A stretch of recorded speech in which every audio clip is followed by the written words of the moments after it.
రంగంలో కూడా వారు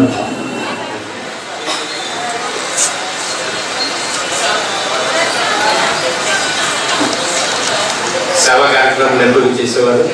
సాంస్కృతిక కార్యక్రమం ఎక్కువగా పాల్గొన్నారు. అలాగే రేడియో స్టేషన్లో అనేక ఉపన్యాసాలు ఇచ్చారు. రేడియోలో, టీవీలో వారికి ప్రత్యేకంగా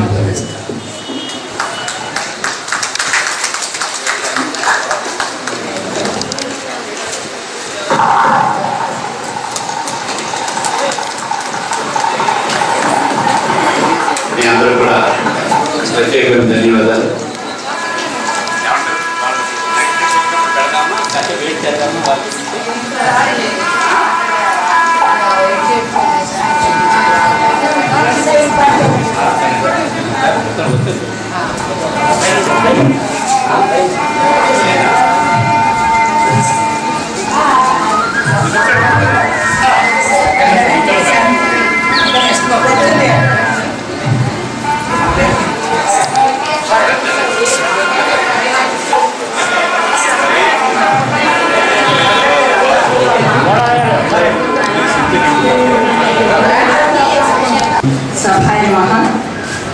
వేదికను అలంకరించిన పూర్ణచంద్ర గారు, జడ్జి గారు, మాతారావు గారు, మరి ఈ కార్యక్రమం నిర్వాహకులు చిత్తకాయ చిట్టుబాబు గారు, తర్వాత గోడ నారాయణరావు గారు, ఇక్కడ ఆహ్వానితులు, సన్మానితులు అందరికీ నా యొక్క మహిళా శుభాకాంక్షలు. ఈరోజు మహిళల్ని చైతన్యవంతంగా చేయడానికి ఇంకా ఈ కార్యక్రమం ఇంకా దోహదపడుతుందని నేను అనుకుంటున్నాను. ఎందుకంటే ఆల్రెడీ మనం చైతన్యవంతం అయిపోయాము.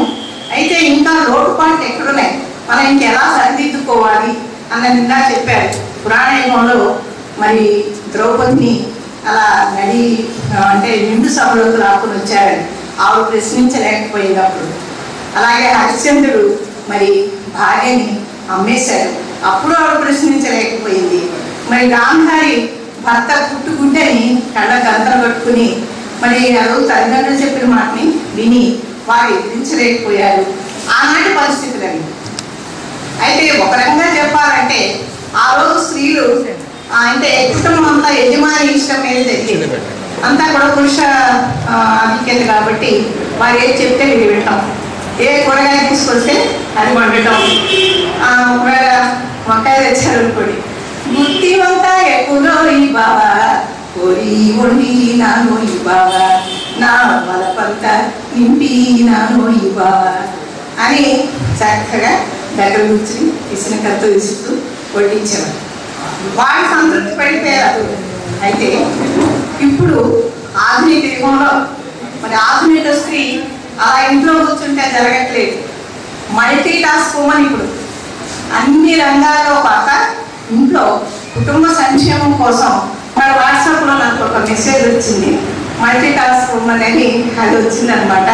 అందులో ఏం చేస్తుందంటే ఆధునిక మహిళ ఒక చేత్తో పాలసీసాతో పాపకి పాలు తగ్గిస్తుంది, ఇంకో చేత్తో కంప్యూటర్ పెట్టుకుని ఇవాళ రేపు ఏంటంటే వర్క్ ఫ్రమ్ హోమ్ అని ఆఫీసు వాళ్ళు ఇంట్లో వర్క్ చేయడానికి కూడా అవకాశం ఇస్తున్నారు. మరి ఇంకో చేత్తో కంప్యూటర్ వర్క్ చేస్తుంది. అలాగే మధ్యలో వెళ్ళాలంటే పెద్ద అబ్బాయిని స్కూల్ నుంచి తీసుకురావాలంటే గొప్పగా బయటకు వెళ్ళి స్కూల్ నుంచి తీసుకొస్తుంది. ఈలోగా ఇంట్లో ఏ అవసరం కావాలన్నా, బ్యాంక్ వెళ్ళాలన్నా, ఏది కావాలన్నా హడావుడిగా ఎంతో స్ట్రెయిన్ ఫీల్ అవుతుంది మహిళ. అయితే మహిళలు మరి ఆనాటి నుంచి ఈనాటికి ఎంత అభివృద్ధి చెందారంటే ఆ రోజు మరి గిన్నెలతో చేతులు ఇవాళ కంప్యూటర్ రంగంలో చక్కగా రాణిస్తున్నారు. ఆ రోజున చీపులు పట్టిన చేతులు లాఠీలు పట్టుకుని ఈరోజు పోలీస్ డిపార్ట్మెంట్లో మన డిఎస్పీ గారికి ఒక సన్మానం జరిగింది వాళ్ళ మహిళకి. విధంగా మరి చాలా గర్వించదగ్గ విషయం. లేడీ పోలీసులు చూస్తే చాలా గర్వంగా అనిపిస్తుంది. మరి పోలీసు అంటే భయపడే స్త్రీలు ఉన్న ఈ రోజుల్లో lady police, lady conductor, lady auto driver, ఇలా అన్ని రంగాల్లో లేడీస్ విజృంభించారు. మహిళలు ఒక విజృంభించింది. అయితే విచారకరమైనది ఏంటంటే మహిళలకు భద్రత లేదు. గాంధీ గారు అన్నట్టు అర్ధరాత్రి ఒంటె నగలతో బయట పెట్టడం కాదు, పట్టపగలు కూడా స్త్రీకి రక్షణ లేకుండా పోయింది. నాట్ ఓన్లీ స్త్రీయే కాదండి, పసి పాప 5 ఏళ్ల వయసు నుంచి 60 ఏళ్ల ముసలం వరకు రక్షణ లేకుండా అయిపోయింది. మరి తల్లిదండ్రులు ఈ విషయంలో చాలా జాగ్రత్తలు తీసుకొని తమ పిల్లల్ని కంటికి రెప్పలా కాపాడుకోవాల్సిన అవసరం చాలా ఉంది. తర్వాత స్త్రీలంటే ఒక చిన్న చూపండి మగవాళ్ళకి. ఆడవాళ్ళు నగలు చీరలు కోరుకుంటారు, వీళ్ళకి నగలు పిచ్చి అని అనుకుంటారు. అది కాదండి, ఆడవాళ్ళు కోరుకునేది విలువైన నగలే కాదు, వాళ్ళకి అంతకు మించిన విలువలు ఎన్నో ఉన్నాయి. అవసరం వస్తే కుటుంబ సంక్షేమం కోసం తమ ఒంటిన బంగారాన్ని తాకట్టు పెట్టి ఆ కుటుంబాన్ని పోషించుకుంటారు. స్త్రీ తన కుటుంబ సంక్షేమం, స్త్రీ ఔన్నత్యాన్ని గుర్తించి మరి పురుషులు, ఇంట్లో వాళ్ళు అందరూ కూడా ఆదరించాలి. మరి మన మీడియా టీవీని చూసి కొంత లేడీస్ని చాలా వైలెంట్గా చూపిస్తున్నారు.